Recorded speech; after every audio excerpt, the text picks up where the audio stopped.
Welcome to Trial of the Hollywood Sex Therapist Killer, the harrowing and tragic story of Dr. Amie Harwick, who met a tragic end when she was allegedly thrown off her third-floor balcony by her stalker and ex-boyfriend, Gareth Pursehouse. Found clinging to life, but later succumbing to her injuries, Amie's death has raised many questions, with answers to be revealed in court. Join us as we dive deep into the ongoing trial of Gareth Pursehouse, the man accused of this heinous act, and as we seek justice for Amie. I'll ask you to face my clerk. Raise your right hand, please. You solemnly state that the testimony you're about to give and the cause now pending before this court shall be the truth, the whole truth, and nothing but the truth, so help you God? Yes, I do. Thank you. Please have a seat.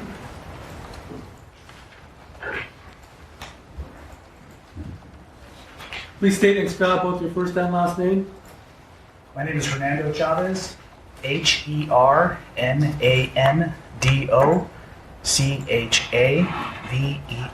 All right, Mr. Travel. Dr. Chavez, I'm going to show you a photograph. This could be marked people's number 9. Nine, yes. Photograph of a woman. You see that there? Yes. Do you recognize who's depicted in that photograph? Yes, I do. And who is that? That's Dr. Amie Harwick. And what was Dr. Amie Harwick to you? She was a friend and colleague. And prior to 2020, how long had you known her? We've known each other approximately 10 years. How did you meet? We met in a professional capacity initially. She had reached out to me because she was a newer therapist, and I was a therapist who had a practice and a supervisor and sort of established in Los Angeles. So she reached out for networking purposes. Did you and her go to the same school? Yes, we did, but at different times. And did she obtain a doctorate at that particular school? She did, yes. All right, doctor, just keep your voice up a little. I want all the jurors to hear, if you would. Please. Sure. Speak into the microphone, if you would. As to the last question, Your Honor, objection hearsay. Well, which is? Did- Let me look at the question here. I'll overrule. The answer stands. And did you obtain your doctorate from the same school? Yes, I did. And was a doctorate in what? Human sexuality? And did Ms. Harwick, to your knowledge, also obtain her doctorate in that particular field? Yes, she did. You mentioned that she was a therapist. Yes. What type of therapist was she? She was a licensed marriage and family therapist. What does that mean? Objection to foundation. Overrule. Hearsay. What type of therapist are you? I'm a licensed marriage and family therapist. Tell the jury what does that mean? Licensed therapists are overseen by the Board of Behavioral Sciences in California, where they make sure that those who are within their organization of being licensed have the education, training, and experience to obtain a license and therefore for the public be seen as licensed therapists. I'm going to ask you to speak a little louder so the jurors back here can hear you. Sure.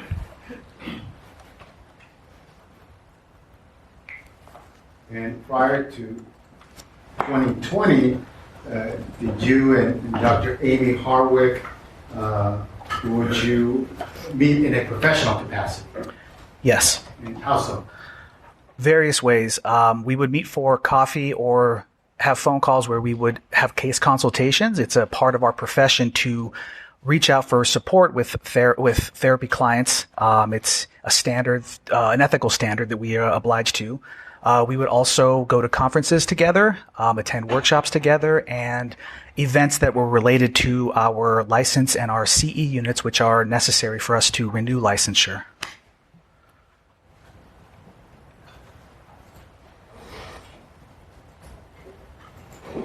Did you practice therapy with Dr. Harwick, or did she have her own practice? She had her own practice. Your Honor, can we get the photo up? Can we what? Can we get the photo up? Well, That's it's not a problem. Speaking of Dr. Harwick, prior to 2020, did you work with the adult entertainment industry in your capacity as a therapist? Objection. Yes. Relevance. Overrule. I take it foundational? Yes. Okay. Overrule. You can answer that. Yes. How so? I would do advocacy work within the adult industry, both political advocacy and mental health advocacy. What does that mean, mental health advocates? To try and bring resources to the adult industry community, which as a marginalized community, they oftentimes don't have support systems that are in place to meet their needs. And was there any particular group that you belonged to back in 2020 that would do something like that? One of the main mental health supports right now in the adult industry is called Pineapple Support. And did you belong to that group? I was adjacently supporting them. I did not list myself under their website because I had a friendship with their president and vice president, so I found it to be a conflict of interest to accept clients from them. However, I did support them through donations and also seeking out additional therapists that, sort of have human sexuality training and can, be beneficial for their organization, for their nonprofit. Did Dr. Amie Harwick, did she belong to that organization? Yes, she was listed under their website as a Pineapple Support therapist. And what does that mean? It's a therapist that has been vetted by the organization to make sure that it meets the needs of having sex education, human sexuality training, and a affirmative view of the adult industry so that they aren't, clients aren't exposed to people who may be judgmental or harmful to these clients. Objection foundation as to the vetting by the organization that he's not a part of. And as part of that group, were you invited to anything around January of 2020? Yes. And what was that? In various capacities, different conferences and different workshops. So I had given suicide awareness presentations on behalf of Pineapple Support. I had done workshops around boundaries and mental health support for Pineapple Support. They also would... Well, I don't want to belabor this, but did you get invited to something? Yes, I was invited to the XBiz conference and awards. And was anyone else invited to that? Dr. Amie Harwick was also.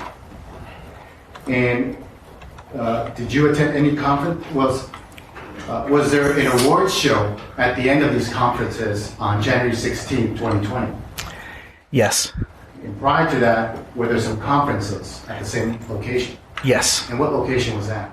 This was at the Andaz Hotel on Sunset Boulevard in Hollywood, was where the workshops were from Monday through Thursday. And then Thursday evening, they had an awards ceremony that was in downtown LA at the JW Marriott at LA Live. And did you attend any of the conferences before the awards night? I did not. Do you know if Dr. Amie Harwick attended any of the conferences? Yes, she did attend and was also a speaker in a panel. Now, if you are part of this group or you present at a conference, do you get invited to the awards show? Yes. And did you get invited to the awards show? Yes. And to your knowledge, did Dr. Amie Harwick get invited to this awards show on January 16th? Yes. And did you and her plan to attend the awards show together? Yes. How did that happen? Our initial plan was to meet up together and she would drive us to downtown LA. We both lived near Hollywood. And then our plan was to then go our separate ways as she had different plans afterwards. She was going to go to a burlesque show to take pictures of a friend because she had a passion for photography. Let me get this straight. So the plan, as you were concerned, was you would meet with Amie Harwick, go to the XBiz Awards, and later on she would go to a different show. Yes. And, well, did you and her go together to the XBiz Awards show on January 16, 2020? Yes, we did. And how did you get there? I Ubered to her house and she drove us both to downtown LA to the Marriott. When you say you Ubered to her house, is this the house located at 2086 Mountain Street in the Hollywood Hills? Yes, it is. And what kind of car was she driving back then? She was driving a two-door sports car, kind of dark, maybe a Scion or something sporty. And did you and her drive to downtown LA to the awards show? Yes. And how would you describe her demeanor as you're going to the show? Very excited. She was thrilled. Why would you say that? She has heard me tell stories about the industry, and this was her first event, her first awards show, and I had been to previously to a number of them. She was also excited about the red carpet. Having a history of being a model, she loved the red carpet, she loved taking photos, and she was very excited about walking the runway. The red carpet, excuse me. How would you describe her demeanor at that point, before getting to the awards show? Very talkative, very excited, energized, talking about the different people she wanted to meet, and we kind of devised our own little plan of trying to meet different folks that she was wanted to connect and network with. You're going to have another document that has 7 pages, all photographs. Maybe mark people's next in order. People's number 10. A through, Pages 1 through. well, we'll make them A, wanna make letters. It'll be 10, people's 10, A through, I could just have one more. yes. People's All right. 10. All right. Looking here at page A of people's 10. Do you recognize what's depicted there? Yes. Okay. What does that show? That is the XBiz Awards we attended together, and that is the red carpet. And how long was this red carpet? You mean the event or No, the actual carpet? The length of the red carpet. About 20 yards. And did anything happen while you were at the red carpet? When we arrived, we initially got in line because we ran a few minutes late, and she was excited about those pictures on the red carpet. There was about 40 people in line, so we knew it was going to be a long wait. So we immediately went to the line, and that was our first as we walked in. And looking at page 2 of this exhibit, It's B. yes, I'm sorry, B, Yes. of People's 10. Can you tell us what is shown here? That is the walkway. So to the right of that photo is the red carpet, and this is to the left of it, and it's this walkway between the ballroom and the red carpet. So in that walkway there are a number of drink stations and doors that lead into the ballroom. So on either side you have the red carpet to the right and the ballroom to the left. This is from the opposite side of the line. And did anything happen at this point? So when we arrived, the first thing we did as we were in line, I had a few friends who were right in front of us. I took a drink order. I said, I want to buy everybody a drink, and took the order. And once I got that order, I walked down this path that's listed, and I got in line for the bar. This question was, did anything happen? If it's okay, Your Honor, I think this is an explanation. So you want a chronological explanation? Yes. All right, sure. Okay. So then you went to the bar to get this drink order. And where did you leave Amy when you went to the bar? She was in line with the friends that I had that we had met, that we found there. So she was with other people. And how long were you at the bar area before something happened? Approximately 10 minutes into me waiting in line at the bar, I received 2 phone calls from a friend. What's the name of this friend? I'm sorry? What's the name of the friend? Ashley Jemison. Can you spell that? ASHLEYJEMISON. Does this person go by other names? She has a stage name as well. What's the stage name? Her stage name is Aubrey Kate.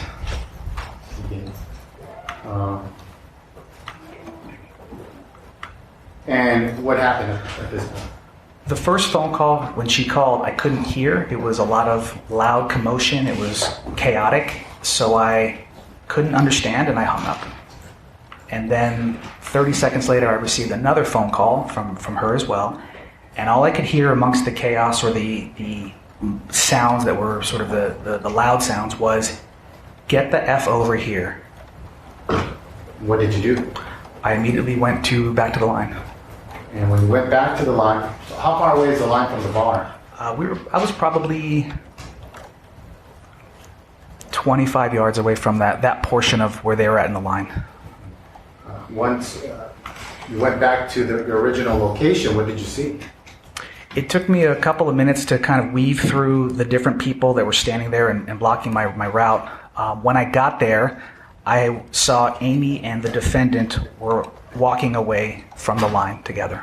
When you say the defendant, you see the person you saw there that night here in court today? Yes. Can you please point him out for the jury and describe what that person's wearing today? He's wearing a blue suit and glasses. What color shirt, sir? A white shirt as well. All right, identify the defendant. And as you approached them, did you hear anything being said?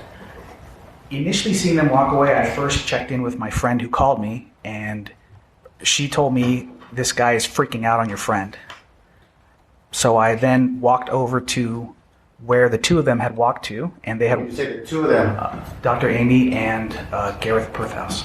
And then as you walked over there, what, if anything, did you hear? As I was walking towards them, the only words I heard was, "You ruined my life, you bitch."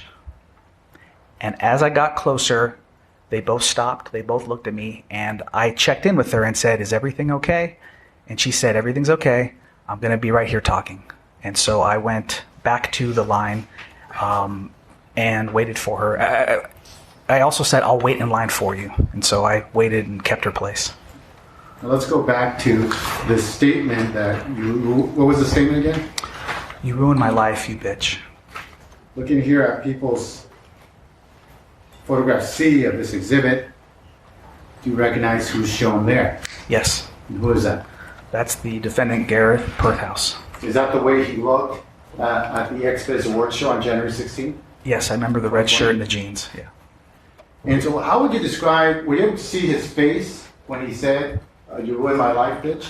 They were profiled, so they were looking at each other as I was walking up, so that they did not see me as that. I heard that.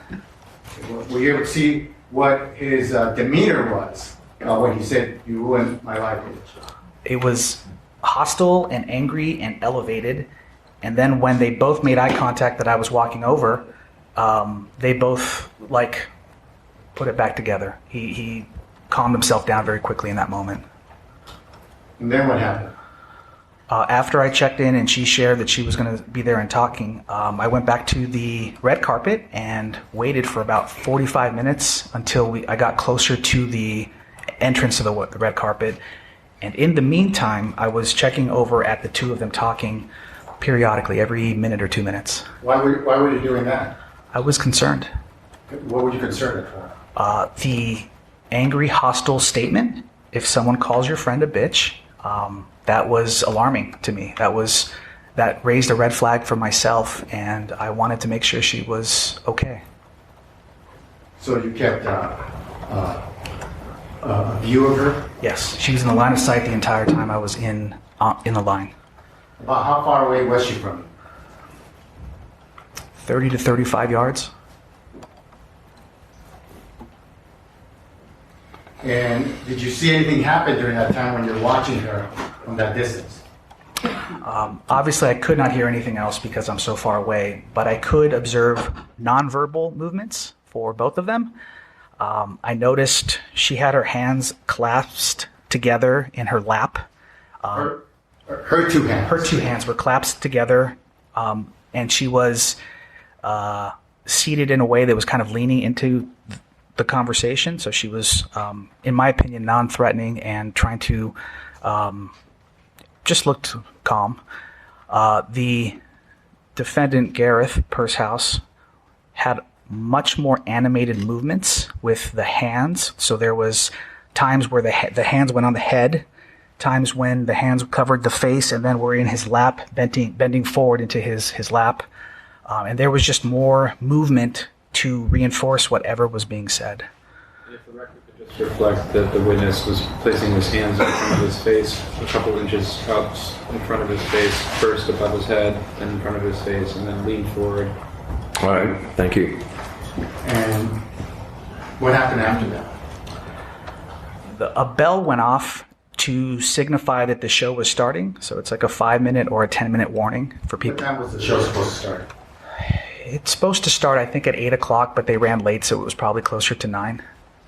And what did you do once the bell rang? Once the bell rang and I was very close to the red carpet, I just made the decision to walk over there and intervene and let her know, hey, the red carpet's about to close. This is your last chance. So I did walk up to them, and I interjected and said, the red carpet is about to close. Do you want to come do your pictures? I've been waiting in line this whole time. And she said, yeah, just give me a second. And then I moved away to give them their space, and went back to the line, and then she came over about 2 minutes later. And before she came over 2 minutes later, About approximately how long had she been talking to the defendant before that? About 45 minutes. And how would you describe her demeanor once she left the defendant and met up with you? Totally changed. What does that mean? She went from initially coming into the show excited, talkative, enthusiastic, full of energy as we all typically know her if you're in her life. And when she walked up to me, she was almost like a ghost. She was very stoic. I keep thinking back to the word that felt right, and it feels like she was on autopilot. She was just coasting and moving through the motions of walking and taking pictures and talking, but... Objection narration at this point, Your Honor. All right, that'll stand. Counsel, your next question. Yes. Was she able to take pictures on the red carpet? She did, yes. Looking here at people's photograph D. You recognize what's shown here? Yes. What is that? That is Dr. Amie on the red carpet. And it appears that she's smiling in the photograph. Is that correct? Yes. When she wasn't taking photographs, did she appear happy? No. Why would you say that? It felt fake. It would be like me smiling right now. I don't feel like smiling, but I could if I needed to. And that's what I picked up from her, a fake expression to get through the pictures and the evening. And so after she took pictures at the red carpet, what happened after that? She moved along the red carpet. I also took photos as well of her, and I was kind of with her the entire way. Then we moved to our seats as we had a table that we were going to be sitting at. Looking at photograph E, do you recognize what's shown there? Yes, this is the ballroom at the Marriott where the awards were held. And so would you have a table in this area? Yes, we had 2 seats at the table right in front of the picture. Looking at photograph F, do you recognize what's shown here? Yes, Can you tell us what is shown here? that is myself and Dr. Amie seated together at the table taking a photo. Is this a selfie? Or someone took this photo? It might be a selfie. Yeah, it looks like my arm. And so how would you describe her demeanor at the time now that she's at the table? Loss of energy, unenthusiastic, not talkative, a very different person than who arrived there. Did you see her take photos with friends? She did take some photos with people. Yeah. And about how long did this show last? The show was approximately 2 hours. And did anything happen before the conclusion of the show? About 10 minutes before the show ended, and we know that it ends because there's a program. The defendant, Gareth Pursehouse, approached our table and knelt down next to Amie and spoke in her ear. Could you hear what he was saying to her? I could not. And did anything happen as a result of that? After they exchanged a quick conversation, she turned to me and said, "We're going to keep talking after the show." So what happened? So then the show ended, and she told me where she was going to be, which was the same bench, the same area where they were speaking before the show. And because that area had everyone leaving the ballroom was going to be walking by that area, it was very public, and she felt safe there, and we agreed that's where she would Objection. speak. Narration. Non-responsive. Well, the court will allow, not on that grounds, the court will allow it to stand. So were you able to see where they went to go talk?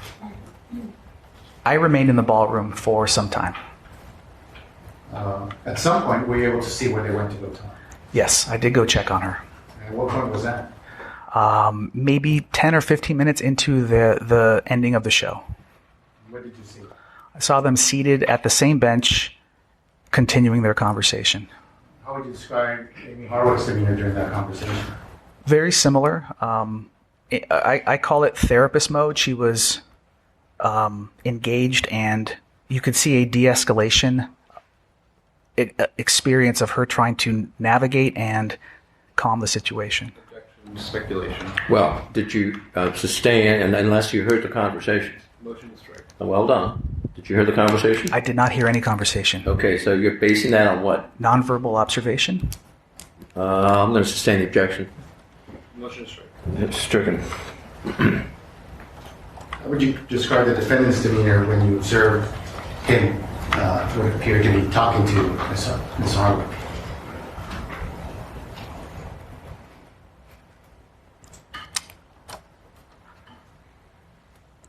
You know, in that moment, I just checked to make sure they were seated there and then went back to and left. So I didn't take a lot of time to see the nonverbal of their conversations outside of the two of them talking and leaning into each other.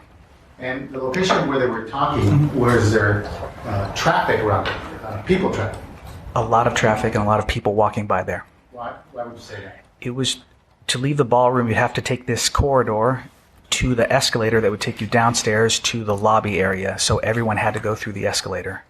Or they could walk a lot farther and go down the elevator. So you had to walk by them. And at some point, did you go talk to Amie Harwick while she was talking to the defendant?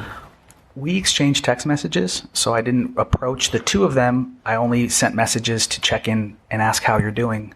Are you okay? And she would respond, we're still talking, or I'm okay. How much time did that go on? Probably about 30 minutes after the show ended. Most people had already left, so I moved out towards the area that they were at. And I grabbed a chair and I sat down and just was in the line of sight, just kind of waiting and watching. Just to be clear, you said 30 minutes. Were you referring to how long the second conversation took? From the end of the show till the time I moved out to sit down in that outside area where they were talking was Yes. about 30 minutes. Okay, thank you. And so now you're seated, watching Dr. Harwick and the defendant talk. Yes. And how long does that go on? Probably for another 20 minutes. And so you're able to see her. Yes. And after 20 minutes, what happens? Nobody was left. The cleaning crew was picking up the tables and registration had been broken down, the registration tables and area. I just felt like it was time to go, that this had been a long time, and so I decided to walk up to them and let her know that I think it's time to wrap up and we should get going. About what time was this, approximately? About midnight. And so did you do that? Yes. What did you say? Just like that, I think it's time for you two to wrap up. We should be getting going, and gave them another couple of minutes to wind down and wrap up their conversation. And then the two of them stood up, and then her and I proceeded to walk towards to the escalator and then go downstairs to her car. This would be the parking lot? There's a parking structure that underneath the hotel, yes. And did you make it to that car? Yes, we did. We arrived at her car. And on the way there, did anything happen? She didn't want to talk. And What does that mean, she didn't want to talk? I was just asking, how did things go? What was that all about? And she didn't really want to speak. She was in a hurried rush to get to the car. So did you rush to the car? We did. And We didn't stop anywhere, talk to anyone. We just went directly to the car. And when you got to the car, did anything happen? Once we sat down in the car, she had this big sigh, and she then told me who it was. Because originally she had just said, it's an ex. And then she shared with me which ex it was. And in that moment, we talked about, she mentioned, I'm not going to this burlesque show any longer. I told her I won't go see any other friends. And we... Narrative of this one. Go ahead. It was overruled. Sorry. It was, yeah. Continue. So we decided to go to a diner to talk. And before leaving the parking lot to go to the diner, did anything happen?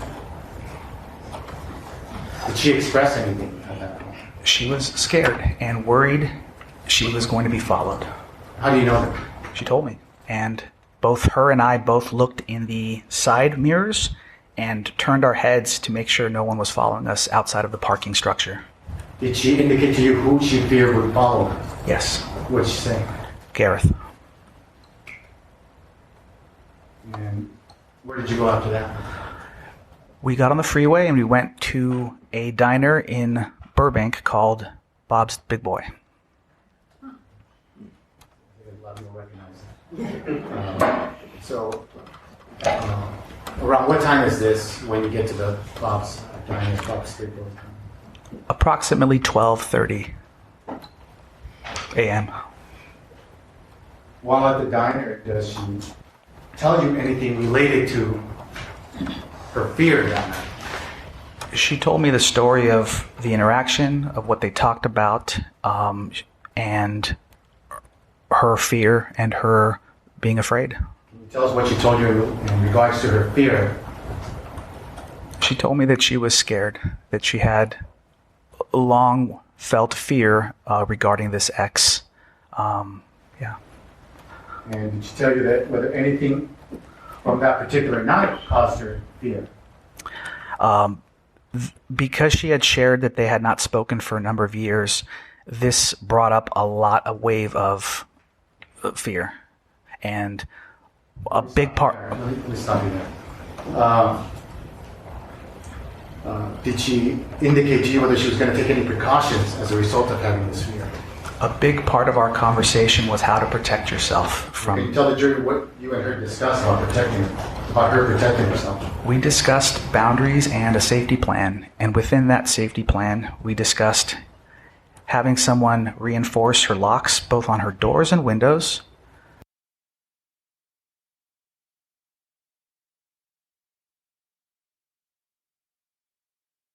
We discussed her getting mace or pepper spray. We discussed her getting a taser, and also the possibility of her purchasing a gun for protection. So she expressed to you that she felt those things were necessary to protect herself? Yes, And protect herself from who? from Gareth Pursehouse. And how long were you at the diner with her talking about this? About 2 hours. We left around 2:30 a.m. How did you feel about her telling you this, that she wants to get a pepper spray, a gun, and all that? Objection relevance? Interesting. How was her demeanor when she's telling you? Her demeanor? Yes. When she's telling you, she's thinking about getting pepper spray, taser gun, a gun. Very different than the Amie I knew. The Amie I knew had a lot of confidence and empowerment and strength, and she was frail and fragile and scared and worried. How long were you there at the Bob's Big Boy? Approximately 2 hours.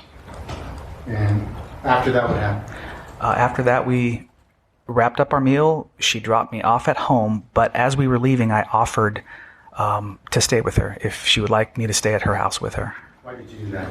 I was concerned and fearful for her. She was obviously scared and frightened, but also we're having these incredibly deep and painful conversations around safety plans and protecting herself. So I wanted to offer that, and I felt the protective instinct of that coming up for myself. And so when you offered that, what did she tell you?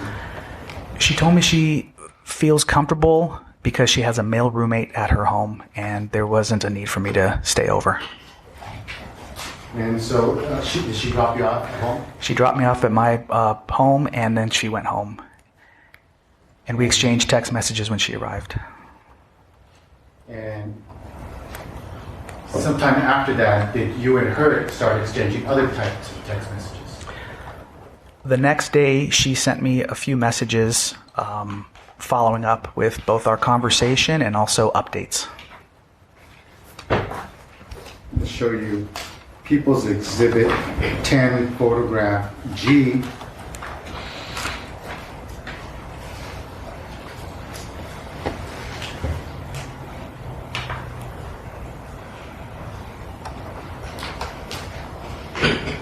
You see that there? Yes, I do.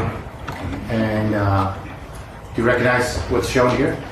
Yes, I do. And what is it?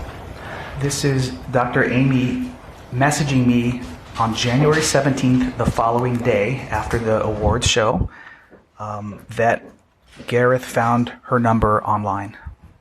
And is this a text exchange you were receiving from Amie Harwick around January 17, 2020 at about 1:22 p.m.? Yes, And obviously, some parts here are blocked out. You did not do that.